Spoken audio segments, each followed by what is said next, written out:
Atafasha dukure nyarenga ngibyo riko rirareba nayo ngibikira kandi iyo jojo bijigo bijigita umusozi aho yiriwe nta rungu nta maganya nta gahinda mash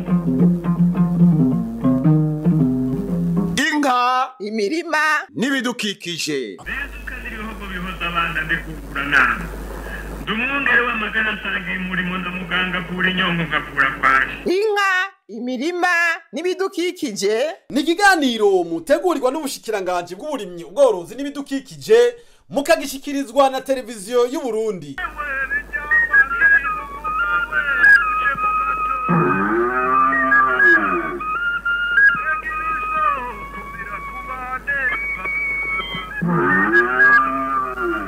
turime tworore kijambere Tubungabunga ibidukikije. Kuri kano gatasi umwimbu wagenze neza cane mbere ku biterwa bimwe bimwe nk'ibigori umwimbu ukaba wari kuvye inshuro zitatu. Nyene icubahiro umukuru w'igihugu cacu c'u Burundi Varisto Ndayishimiye ati koko Imana yaduhaye igihugu ciza. Imana yaduhaye igihugu iduhisi nziza imera. Twibuke rero rirya jambo Imana yavuze ibwira Adamu ikimurema iti ndaguhaye iyisi yirime uyibungabunge. Nta kindi ubutumwa Imana yahaye umuntu kw'isi kuyihingura no kuyizigama. Tudahinguye rero ntaco tuhanoba. Mu Kirundi ngo akeza karigura none guhesha agaciro umwimbu bihera hehe narirya ariryo hangiro leta mvyeyi kandi inkozi yihaye kugira umunwa wose uronka ico ufungura n'umufuko wose uronka amafaranga. Guhesha agaciro umwimbu ni ibintu bitangurira kuva ku mbuto naho uyiteye no kuvuga isi witeyemo. Imbuto uteye niyo imera. Umaze kuronka imbuto nziza uca utegeza kuyitera mu isi nayo nziza. Ico ni cari ca mbere. Gira kabiri niyo duhejeje gutera. Uko dufata neza igiterwa mu murima na cane cane nko ngaho usanga hariho ingwara zishaka kubitera navyo nyene turabirinda ingwara tugakoresha naho nyene imiti mu gihe bikenewe mu gusoroma umwimbu naho nyene hari ubuhinga duteza gukoresha kuraba neza yuko uno mwimbu dusoromye weze neza bisaba rero yuko umuntu akoresha ubuhinga mu kwimbura turagenda tugashika no mu kuwushingura benshi rero ntibaramenya yuko umwimbu dufise iyo uwushinguye nabi naho nyene bashobora kuhahombera haragira igihe ku biterwa bitandukanye batezwa guhingura naho rero yo umwimbu uhinguye uragira kanovera keza arico gituma aho hose bisaba yuko ku mwimbu barinda guhingura bawuhingura neza ivyo byose kurukurikirane kuva mu murima gushika mu bubiko gushika umwimbu uhinguwe nivyo bigenda biraha agaciro umwimbu. Kuronka umwimbu ni kimwe kubika neza nikindi no kuhingura kikaba ikindi gikorwa. Umuyobozi w'igisata kijejwe gukingira ibiterwa aratubwira ivyo kwisungwa mu gusarura. Mu gusarura ibiterwa vyeze neza. Kwirinda gusarura ibiterwa byasangukiye mu murima no kuvuga ibiterwa bimazi byumiye mu murima cyane gose kuko bishobora kuva mu murima vyanduye. Kwirinda kuvanga mu gihe c'isarura ibiterwa byaguye hasi n'ibiterwa twasanze bigihagaze. Tumaze gukura ivyo biterwa mu murima no kuvyanikira bikuma neza cyane. Ikindi naco twohimiriza abarimyi no kwirinda gusarura mu gihe imvura iri kiragwa kuko mu gihe imvura ibiri kiragwa biratuma wa mwimbu tuba turose ushobora kononekara. None mu kubika umwimbu umuntu yo kwitwararika iki kukingira ibungwe hoho bisaba iki? Umwimbu twarose hari abashaka kubika mu kigega, hari abashaka kubika mu ihangari, hari abashaka kubika mu masiyo, hari abashaka kubika mu ngunguru, hariho n'abandi bashobora kubika bakoresheje uburyo butandukanye. Muri ico gihe iyo umuntu amaze ko umwimbu azoronka, turahimiriza abarimyi yuko botegura neza ahantu bazoshingura uwo mwimbu. Gutegura neza imbere aho uzobika umwimbu kategura neza, ndetse n'inyuma ku nkikuro zaho urobika uwo mwimbu. Gutegekanya ibintu uzotereka ko uyo mwimbu. Ababishoboye barakoresha amapareta akoze mu mbaho, abatabishoboye barakoresha amatafari, abandi bagakoresha imbaho, abandi bagakoresha ingiga z'ibiti, abandi nabo bakegeranya amatafari, abandi amabuye, kugira ngo barinde yuko umufuko babitsemwo ufatana no hasi aho babitse. Ahandi naho twobasaba yuko botegura neza aho bazotereka uwo mwimbu. Bagashobora gukoresha imiti mu kuhapompa mu gihe babona yuko hacafuye. Aho naho barashobora gukoresha imiti y'ikizungu, dufate nk'akarorero ari Agtarme Sipere, ari Agterike Sipere, ari Stocardaste, ugakoresha amagarama 250 umijira hasi, ndetse no ku mpome zaho urobika umwimbu kugira umuntu yice utwo dukoko. Hama tugiye ku ntambuko yindi ikurikira, mbega umwimbu twushingura muki. Ikintu ca mbere twobanza guhimiriza abarimyi nuko hari imifuko yagenewe gukingira gushingura umwimbu. Iyo mifuko nayo tuyita Sake Pix. Iyo mifuko n'umufuko ugizwe n'udusaho dutatu. Isaho ya mbere iri ndani ni sashe, isaho igira kabiri ni sashe, isaho ya nyuma n'umufuko dusanzwe tumenyereye. Ndetse muri uwo mufuko ugasanga harimo n'akagozi kagenewe gufunga uwo mufuko uhejeje gushiramo umwimbu. Iyo mifuko ijeje gukingira umwimbu tuyisanga mu biro vy'intara y'uburimyi, ibidukikije n'ubworozi. Abo nabo baraheza bakayegereza abarimyi, bakayishikana mu biro vy'amakomine bijeje uburimyi, ubworozi n'ibidukikije. Igiciro cy'uyo mufuko ni 5,800. Uwo mufuko rero ufise ikimazi kinini, kuko uwo mufuko ukoresheje neza ukawurinda ntutoboke, urawukoresha ikiringo c'imyaka 3. Ukuyemwe ibigori ugasubizamwe ibiharage, ukuyemwe ibiharage ugasubiza amasaka, ko yamasaka ugasubiza ingano, mpaka ico kiringo c'imyaka 3 ikarangira. Ukukoresha nako nuko gukurikira. Kuba wateguye neza ivyimburwa ugomba ubikemwo. Ivyimburwa vyumye neza cyane, wavanguye intete zihuvye n'intete zikomeye neza.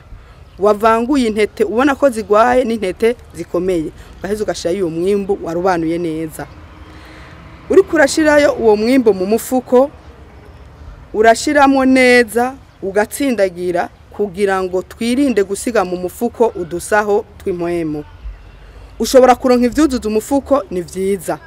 Utarose ivyuzuza umufuko mu gufunga uraheza ugafungira neza aho umwimbu wawe wageze, ukabanza ugafunga agasaho ka mbere neza, ugafunga n'agasaho kagira kabiri neza, ugaheza ugafunga agasaho ka nyuma neza. Tugasaba abarimyi yuko uca ugenda ukawushira hamwe uba wateguye, ari kuri zangiga z'ibiti, ku maparete, ku mabuye, ku matafari, ce ku mbaho, ugaterekaho neza. Tukanabasaba yuko aho baba bateretse iyo mifuko bokwama bahagenzura kugira barabe yuko atavyononye nk'imbeba vyojayo, kugira ngo bishobore gutobora iyo mifuko, kuko iyo mifuko iyo imbeba gutoboye hakinjirayo impwemu, hari igihe ushaka guca usanga ivyo babitsemwo vyononekaye, kandi kugira ngo uwo mufuko bawuzigame uzukore ca kiringo c'imyaka 3 iba yategekanijwe.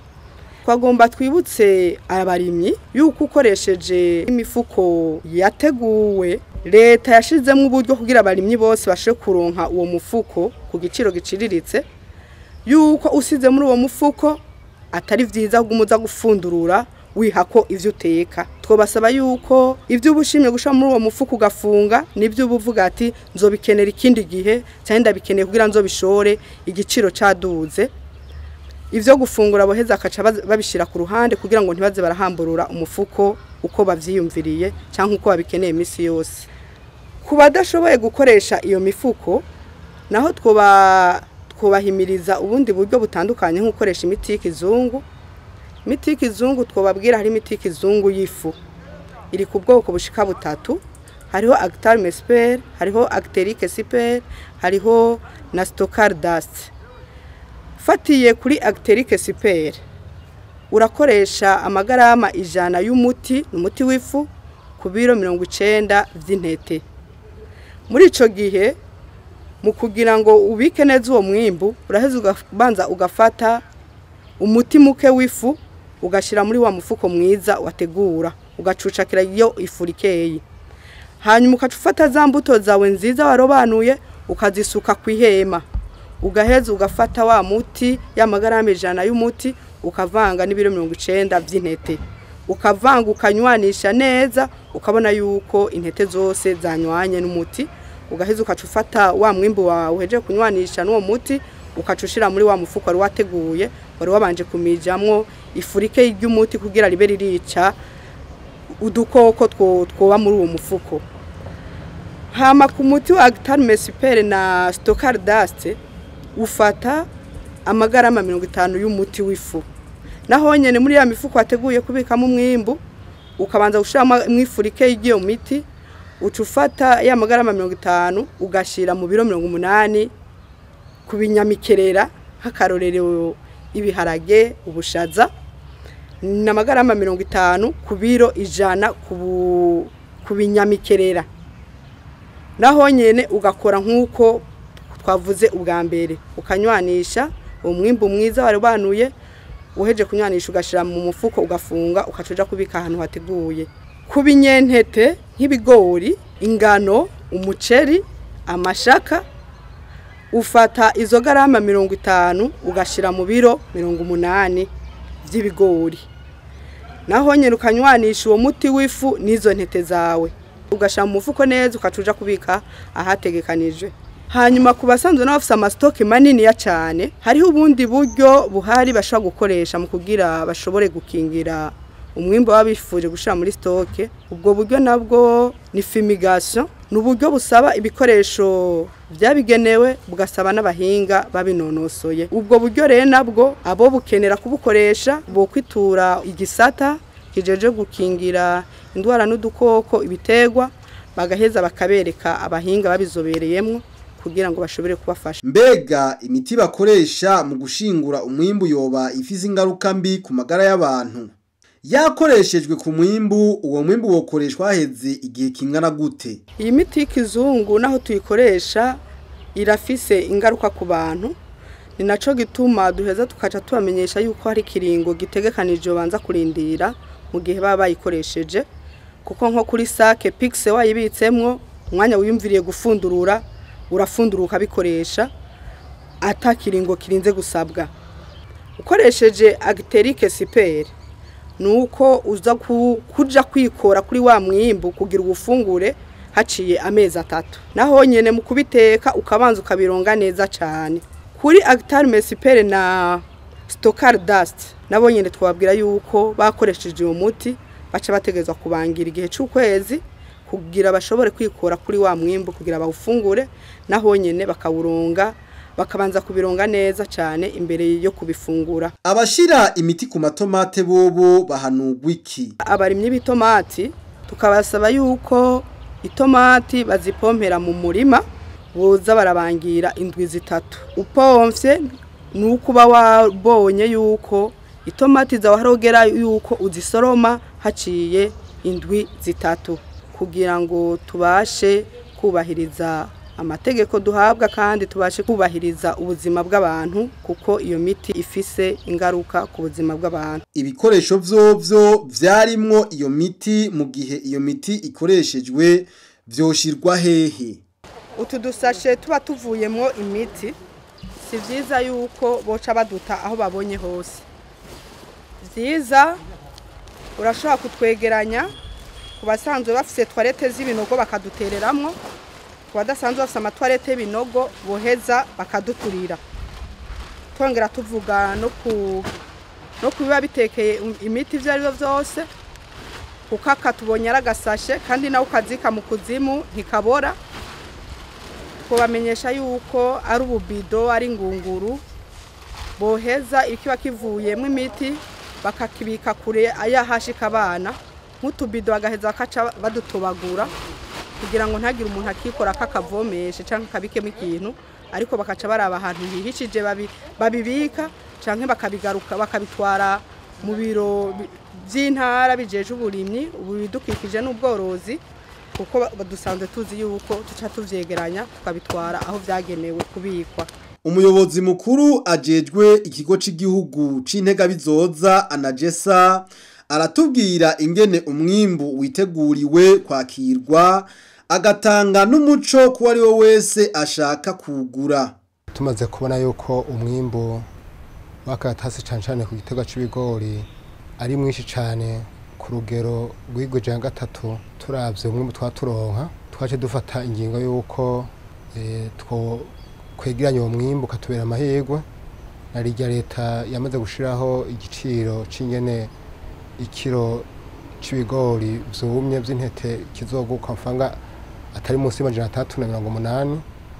Rero natwe twashe tuja hamwe nabo dusanga ibikorwa, twaraba icokorwa, hanyuma twaraba nabo twoheza tugakorana kugira ngo ico gikorwa co kweganya umwimbu gende neza. Ari naco gituma twumaze iminsi dukorana n'abajejwe uburimyi n'ubworozi bidukikije mu ntara mu kuraba amahangare ahari yoshobora kudufasha kwakira uwo mwimbo. Hanyuma naho nyene tukababwira tuti badufashe guhimiriza bene igihugu guko hariho itangazo rigize iminsi byaratanzwe kugira ngo abene igihugu nabo bitegure ku buryo bazoshora umwimbo utagira gatose. Rero kugura umwimbo vyoguriwe wari we wese ashaka kweganya uwo mwimbo, cyane nk'abagwiza tunga asanzwe bafise uburyo bwo gushobora kunawihingura. Abo nabo tuvugana ukuntu kumbure leta y'u Burundi yoborohereza mu kubufasha ico gikorwa kugira ngo nabo baje mu bafasha, gutyo umwimbo twarose utwera amahirwe, ndetse tumaze kwegera neza tubone mbega umwimbu abere igihugu bakirimo iki gihugu kugira ngo bashobe gufungura bikwiye uwo mbona gute. Hanyuma tuze turabe umwimbu twoshobora gusagurira hanze igihugu bibaye ngombwa. Hanyuma ikindi duhamagarira aba bandi bose ariko badufasha mu kwegya bazodufasha mu kweganya umwimbu, nuko tuhamagarira kumva yuko bokwanje gikorwa umutima w'urukundo, cyane mu kwerekana yuko umunzani ko yakoresha ari umunzani kwije ibisabwa. Ivyo byo twavuganye n'ubushikiranganje bujejwe ubudandaje, bavuze bati ico gikorwa ni cabo kuko hariho ikigo gisanzwe kijejwe kizakagenzura uko iminzani iba imeze. Rero muri rusange twavuga tuti twitegura neza kuko dukorana n'ubushanganje bwose bujejwe abintwaro hagati mu gihugu, ubushanganje bujejwe ubudandaji, ubushanganje bujejwe kigega ca leta, ndetse n'abandi bose bashaka kudufasha kugira ngo igikorwa kende neza. Tugahamagarira abakoperative amwe asanzwe ku mitumba kugira nabo nyene badufashe, kuko abanywanyi basanzwe bari bahurukiye mu amakoperative nibo banywanyi nyene bazozana uwo mwimbo, kugira ngo ako kamo tubabwiye yuko bozana umwimbo umeze neza n'ingene bokurikiranwa kugira ngo ntihabe abikika mukiza kumbura akabaha igiciro kitemewe n'amategeko, cyangwa iminzani yo kwapimira ko ntibe yikwije ibisabwa. Bizo zose tuvuga tuti dukorere hamwe twese birashoboka, kuko umwene igihugu atunganijwe neza igihugu kihaza gatora akayoko, kuko byose ni ubutunzi bw'igihugu. Hamwe tukavuga tuti bigenze neza tuzeza dutange icegera cy'inyene biko byagenda mu minsi ikurikira, ingene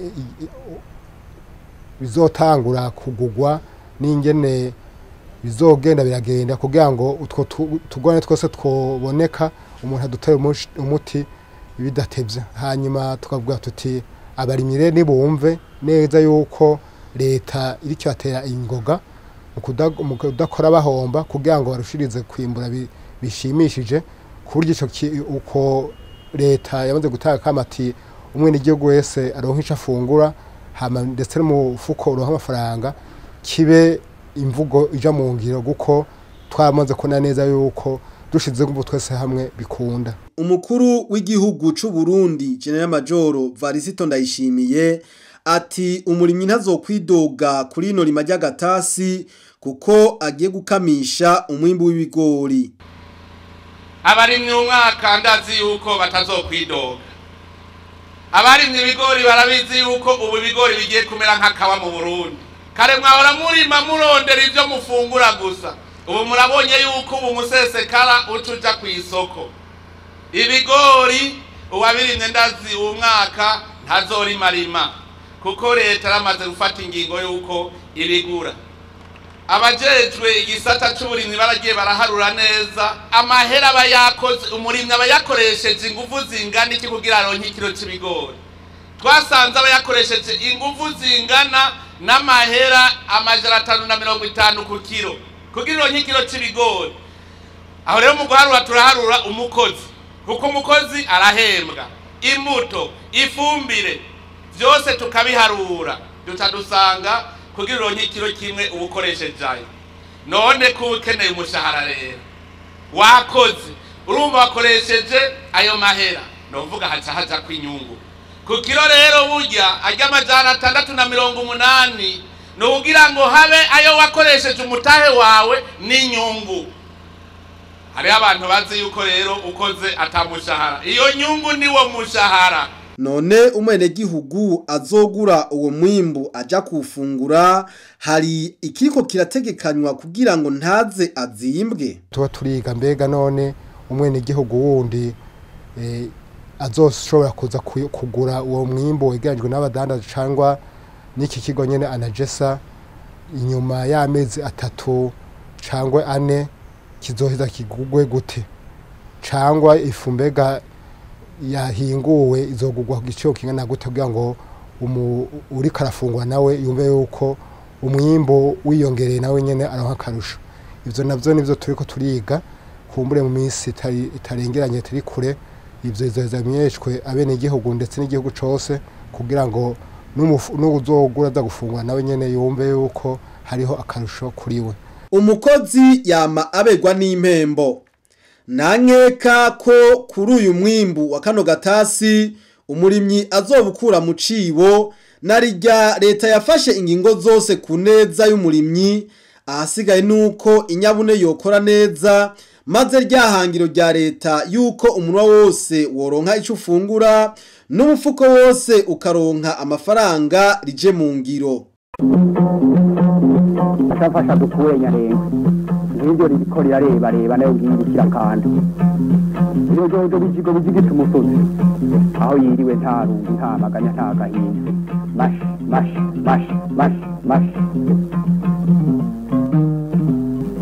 inka imirima n'ibidukikije. Bezuka n'ibihugu bihoza abana ndikugura nama ndumwongere w'amagana nsangiye umurimo ndamuganga kuri nyongo ngakura kwaje. inka imirima n'ibidukikije ni ikiganiro mutegurirwa n'ubushikiranganje bw'uburimyi ubworozi n'ibidukikije mukagishikirizwa na televiziyo y'u Burundi.